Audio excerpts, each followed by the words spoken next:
So I'm using the same Oracle card deck. And I was going to pull 3 cards, but a fourth, 2 popped out at the same time, so I'm going to read them all. Okay.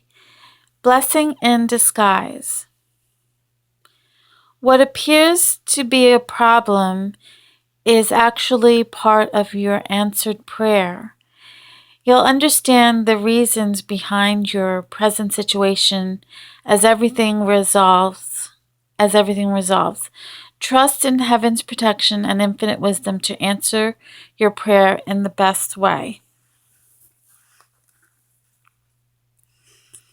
Opportunity to forgive. This situation brings you the opportunity to heal, grow, and release negative patterns. Hold the intention of seeing the other person's inner divine light and goodness. We will help you release unforgiving thoughts, feelings, and energies, and lift you to a higher place of peace and compassion. This is exciting. A new partner. A chance meeting is no mistake.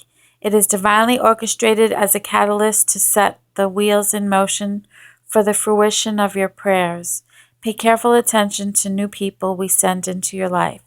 You will recognize them by your sense of familiarity, comfort, and safety. That's nice. I'm looking for somebody, but I would rather be with someone who I've known for years. Anyway, listen. Quiet your mind, beloved one, and listen to our gentle reassurance that everything has been taken care of. Stay in a quiet and receptive state without worrying about the exact nature of your desire's manifestation. A quiet mind and body hears us quickly and clearly. This is our request to you. Listen.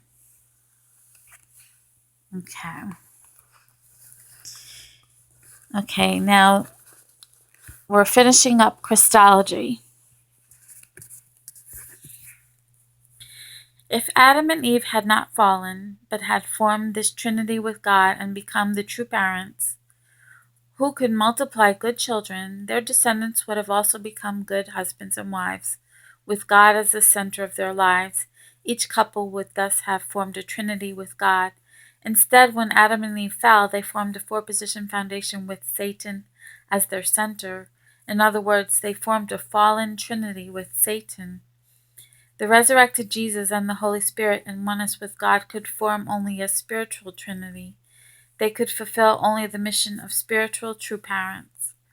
Christ must return in the flesh and find his bride.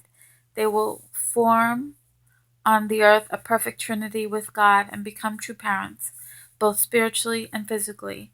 They will give fallen people rebirth, both spiritually and physically, removing their original sin and enabling them to build trinities on earth with God as the center. Okay, so that's what Reverend Moon did. He married a young bride who he could raise up and he could restore her. As I said before, she turned away from him and she changed scriptures that he had written, and he had said, do not change even a comma in this. And she changed things. And all of a sudden she has this new ideology. She says that she's the only begotten daughter of God, and that Reverend Moon is the one who was born with sin, original sin. So she's changing everything. And so because of that, her son Hyungjinim, who was close with his father, had to separate and make a new church. And that church is Sanctuary Church in Pennsylvania.